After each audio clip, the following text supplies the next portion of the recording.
everyone, welcome to back my channel. I hope everyone is having a wonderful day. Before starting the video, please go ahead and hit the subscribe button. Maria walks into society and finds Tessa glowing with career and personal satisfaction.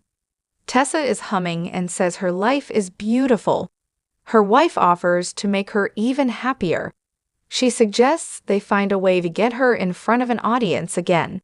Tessa can't leave her and the baby behind, so her wife suggests local music festivals. Maria thinks they can get her a slot.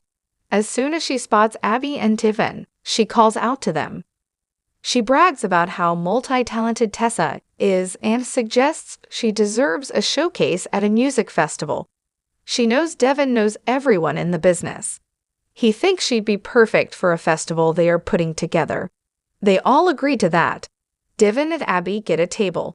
He gets a text from Nate thanking him for the vote of confidence. They thought that they would be celebrating him being back on the board. Devin did not see Lily voting against it coming. All the meetings at work just seemed to be about fighting rather than logical business decisions. He's shocked his sister voted against the family. Abby says that's not what happened. Just because she voted against Nate doesn't mean she voted against him. This isn't forever, and his sister can be persuaded to see things his way. She urges him to think of this from his sister's point of view. Maybe she didn't want to vote with him to make him happy. Abby is proud of him for supporting his sister. He's sure there is more to his sister voting against Nate than it seems. He has a feeling that Billy has gotten under her skin. She doesn't see it, but he knows his sister is susceptible to Billy's pressure, and he's capable of practically anything. He admits that he's not loving working at Chancellor Winters lately. It's a lot of hassle. It was supposed to be about creating a legacy for the next generation, but that's all getting lost. He never banked on Billy intruding on things, and he hates being challenged on everything. Billy walks onto the patio of Crimson Lights. He spots Lily and approaches her. She makes it clear that she will not revisit his suggestion that they work together to run the company. He can take the hint. Besides, he's sure she will come around on her own. Noting his confidence, she admits that she had a disturbing conversation with Mamie today. Billy wonders if she's starting to recognize that her aunt could be trouble. She won't admit that, but she won't chop up the company she pulled together. Billy reminds her of his idea that they should take the reins. They go down to the jazz lounge and he makes some jokes. She teases him about all the validation he needs. Lily suggests he's trying too hard and guesses something is up. He admits that Ashley hasn't been the same since her breakup with Tucker. She hasn't been herself and he's afraid for her. Billy's always been afraid of his big sister and wishes he could fix whatever Tucker broke inside of her. They both hate Tucker. Billy wishes his dad was around to deal with this. Looking at the photo of Neil on the wall, she says she knows how he feels. Billy knows he will never be John Abbott, but he's sure that Neil would be proud of her and is walking with her every step of the way. She's sure both of their fathers are there, and they toast to that. As they drink, he tells her stories about his kids and reminds her how good she was at getting them to calm down with just a look. They chuckle, and he tells her about how much he wants to stay on her good side. In their suite at the GCAC, Tucker and Audra are bickering about diverting capital and marketing spin for all their companies. She almost forgot how cold-blooded he can be in business. It feels like Glissade will be able to surpass Chabat. They toast to it. He thought she wanted to avoid all the drama of rivalry. She did, but now thinks they can dominate the market. His reasons are more suspect. He insists that Ashley is not his motivation any longer, although he wouldn't mind crushing her sanctimonious brothers. Tucker tells her that her drive and ambition give him certain sensations. Climbing on top of her, they make out. After they have sex, he wants more, but she wants to talk about consolidating facilities. He loves it when she talks dirty. Audra needs food and thinks they need to get dressed for that so they don't get distracted. They agree to race down to the restaurant. In the dining room, Tracy admires Ashley's unusual dress, and tells her she's glad she agreed to a bite to eat. When she suggests they order her usual, Ashley wants tequila. Tracy is shocked. The voice in Ashley's head tells her just order an iced tea, so she does.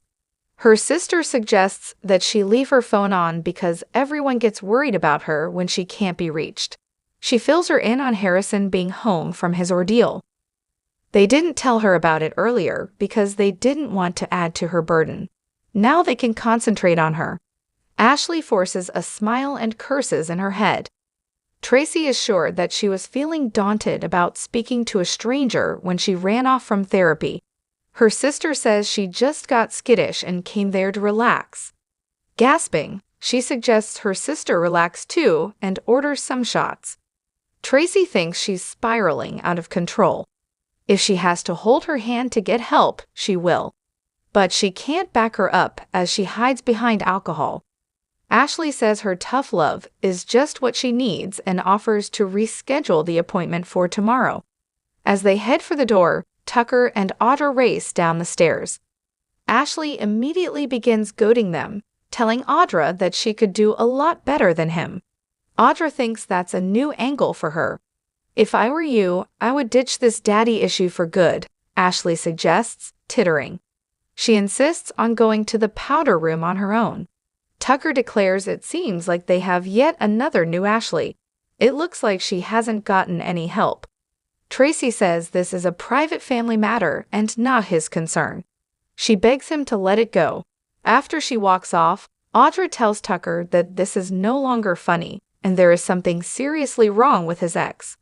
She'll admit that she's freaked out by her mood swings and tells him to stay away from her. McCall agrees to let it go. Can she? They sit at a table, and she complains about always running into his ex.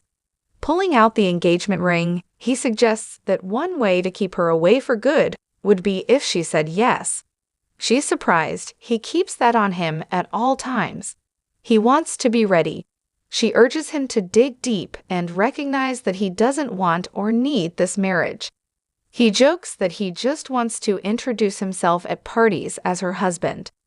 When he asks her what she imagined her wedding would be like when she was a kid, he tries to paint a picture of what it could be. She admits she wanted to arrive in a horse-drawn carriage and repeats they don't need anyone to approve of their relationship. He says they can get married in private. It's about them making a promise to each other. Audra reminds him it's a promise people break. Taking his hand, she agrees to remind him every day they are together of how much she loves him. He gets her to repeat that and sighs. Tracy brings Ashley back to the Abbott manse. As she goes off to make some tea, Ashley sits down and clutches at her hair as the voices in her head begin to argue. In her mind, Belle taunts her other alters. Mrs. Abbott explains she sent Ash away for her own good and hopes that letting Belle out to play hasn't been a mistake. "Honey, I may be a lot of things, but a mistake I certainly am not," says Belle. Mrs. Abbott declares that she is in charge because she is the only one who can get Ashley what she needs, and that means eliminating Tucker. Belle thinks she's cuckoo crazy if she's suggesting homicide. Mrs. Abbott tells her to step back and let her do what needs to be done. Belle won't let her ruin Ashley's life. Even if she thinks Tucker is trouble, killing him is way beyond the pale. This only irritates Mrs. Abbott. Belle suggests that the answer is easy as pie. All they need to do is find someone else for Ashley to fall for, and that can't be hard at all.